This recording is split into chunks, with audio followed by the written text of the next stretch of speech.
datang kembali di The Conversation. Ini spesial karena Bupati Kepulauan Aru kembali hadir. Lanjutin ngobrol-ngobrol, adalah sebuah kehormatan Pak Dr. John Gonga.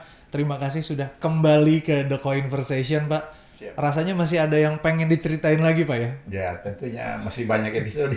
Iya, pulaunya aja 700-an. Iya. Masa ceritanya cuma satu episode, setidaknya Iya. dua lah ya. Kita akan lanjut kupas di episode kali ini ya, Pak ya. Siap. Pak Bupati, saya senang sekali bisa ada babak duanya karena ada yang belum tuntas ditanyakan waktu di episode sebelumnya. Ini kita sudah bahas bumi dan manusianya, ada berbagai macam kampung adat, 759 pulau begitu ya. Kita lanjut lagi, kaya dengan sejarah sejak zaman ratusan tahun bahkan sebelum kolonial. Apa yang menarik lagi yang saya misalnya belum tahu, bentang alamnya seperti apa, Pak? Hutannya rimbun kah?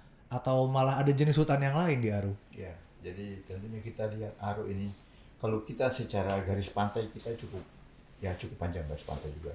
Jadi ya baik hutan, ya kita yang hutan juga, kita juga daerah-daerah pesisir pantai yang begitu juga banyak ditanami oleh pepohonan kelapa. Oke. Ya, jadi ya secara garis pantai itu kita pantai juga indah sekali sebenarnya di Aru Selatan. Ya, hutan juga kita ada, memang kan kita hutan beraneka ragam hutan ya, baik ada hutan mangrove, hutan kayu juga banyak. Ada ya hutan kayu. Juga Oke. banyak ya. Kemudian juga ada kita daerah savana. Nah, Daerah savana menarik ini nih. ya. Jadi daerah savana ini kita itu ada di Aru Selatan yang ribuan hektar, puluhan ribu hektar. Wow, saya pernah mendatangi di sekitar Sumba Timur di Waingapu gitu. Tapi kalau puluhan ribu hektar saya belum bisa ngebayangin. Iya. Ceritain lagi dong, Pak.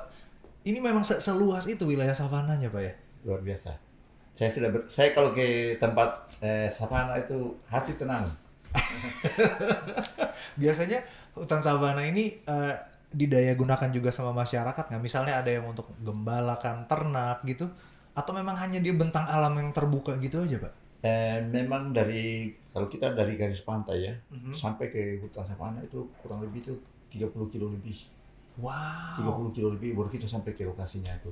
Oke. Jalan sudah ada. Iya. Ya. Tentunya memang di hutan situ salah satu mata pencarian masyarakat itu apa yang sebenarnya rusa. Hewan rusa. Oke. Ya, jadi memang tempat berkembang biak juga salah satunya rusa. Tapi memang rusa ini berkembang biak secara alami atau memang ada yang... Secara alam. Oh ya? Ya, secara alam. Jadi ada perburuan yang diatur sama adat kah Ya, gitu? sebagai mata pencarian masyarakat sehari-hari ya. Mereka kan gitu. Jenis rusanya yang apa? Rusa kecil kah atau ada yang seperti apa nih, Pak? Rusa besar, rusa. Oh ya? Ya. Wow. Biasanya gini, seorang Bupati Kepulauan Aru, Dr. Johan Gonga, kalau datang ke daerah savana, apa yang harus dibawa? Misalnya, kaos lengan panjang kah, bawa topi, untuk menikmati ketenangan ini. Biasanya apa? Cerita dong, Pak, supaya saya bisa siap-siap nih.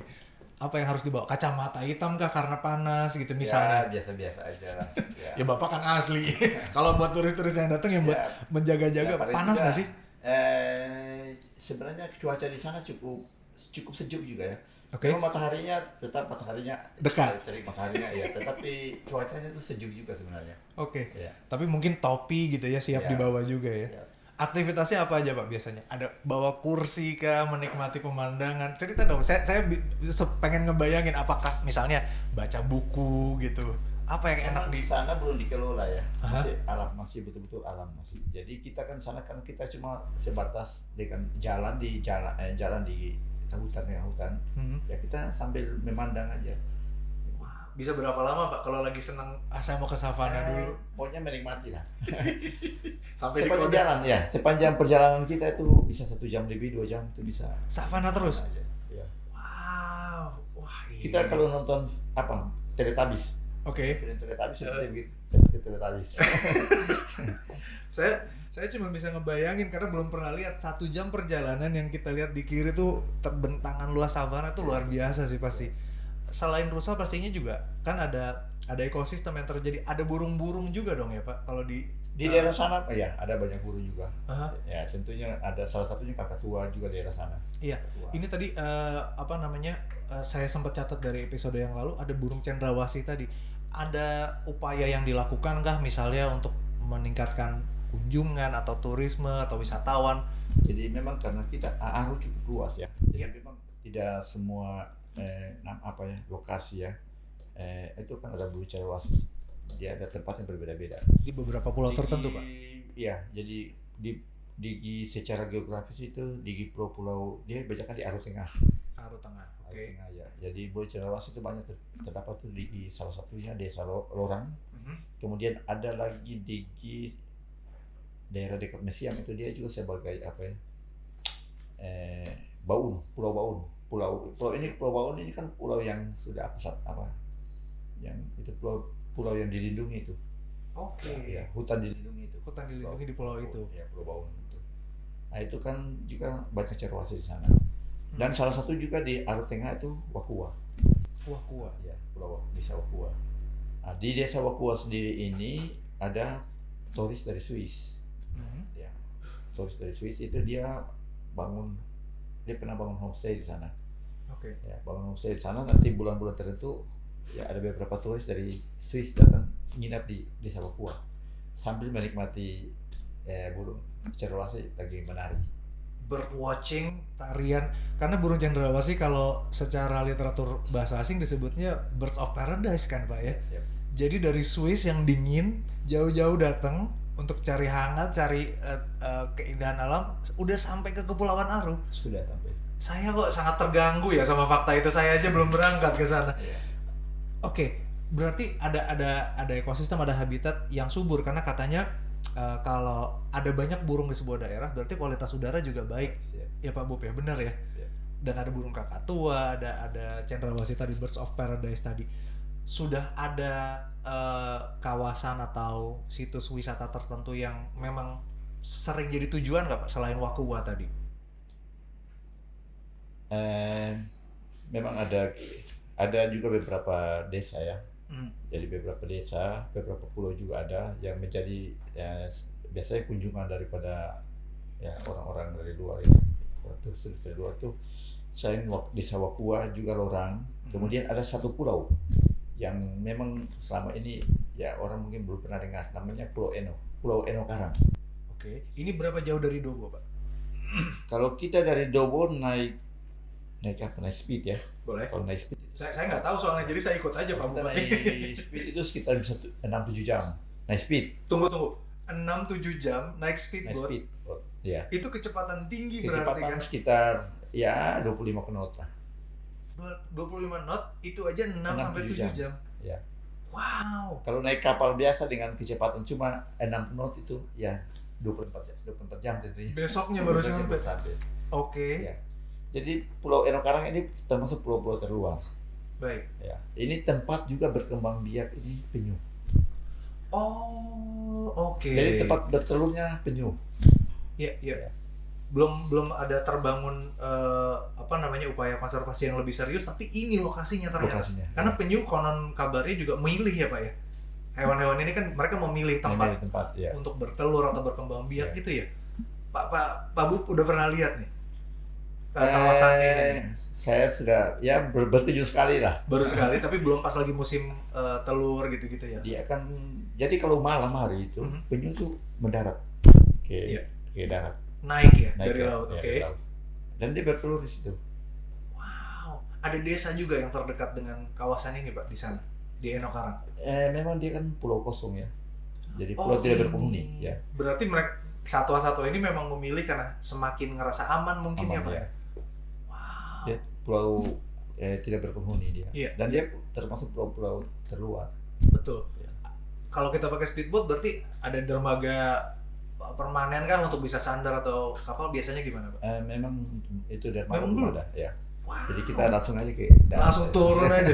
ke titik paling ini ya, paling landai ya. Siap. Wah, ini seru nih. Oke, ternyata ada satu hal lagi yang agak luput dari saya. Ternyata ada juga penyu di sana ya, di pulau-pulau terluar. Sangat banyak. Wah, ini sebuah bukan hanya potensi berarti memang udah harusnya terjadi upaya perlindungan ya Pak? Adakah selama ini selain mungkin ilmuwan dari luar, adakah juga teman-teman dari dalam negeri yang juga sudah memberikan perhatian kah atau mulai melakukan pendataan? Seperti apa Pak Bu? Biasanya ada ya, biasanya dari apa ya, dari perikanan ya, Ya. dari perikanan, Hmm. ya bagian pengawasan, biasa juga ada ke sana, dan biasa juga dari ya orang-orang asing juga ada ke sana juga. Hmm. Tapi kebanyakan untuk itu ya tadi dua tujuannya untuk turis, kayak bird watching gitu, atau juga Mungkin ada sekalian ya, penelitian. penelitian ya. Wah ini menarik Iya. banget nih. Harusnya juga semakin terdengar nih nama Kabupaten Kepulauan Aru. Kalau Iya. ini saya melakukan riset aja, Aru sudah terdengar di dunia sejak abad ke-17 tahun 1800-an ya kan. Berarti banyak banget yang potensi yang sampai sekarang terjaga baik harusnya Pak ya Iya. di sana ya. Kalau ada kepulauan 759, saya ingat 759 pulau, berarti ada banyak permukaan air. Wisata airnya ada nggak sih Pak? Atau mungkin yang sejauh ini didata, entah untuk menyelam mungkin kan katanya ada caving, ada gua-gua bawah air ya Pak ya? Ada, memang ada. Jadi memang sebenarnya dari zaman dulu itu mata pencarian masyarakat sana itu kan menyelam. Betul. Jadi ya salah satu yang menjadi populer secara dunia itu ya, salah satunya ke mutiara. Ya.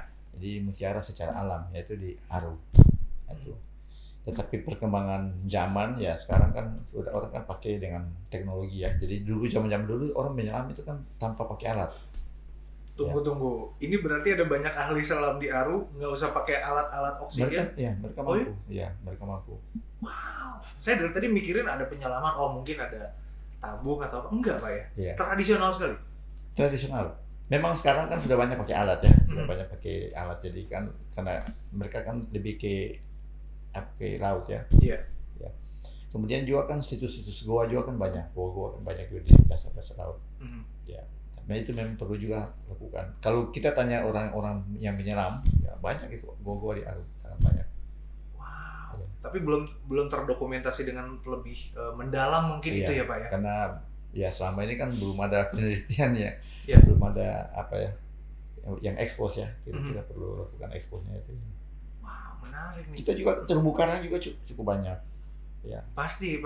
Cerita lagi dong Pak. Karena terumbu karang atau mungkin juga kawasan mangrove seperti Pak Bu bilang di episode sebelumnya, biasanya tempat pemijahan atau tempat berkembang biak ikan juga kan? Ya. Saya kira kalau di Maluku untuk ukuran saya tidak tahu secara ya nasional ya. Gitu ya, oke. Tetapi kalau ukuran Maluku itu mangrove di Aru itu mangrove terbesar.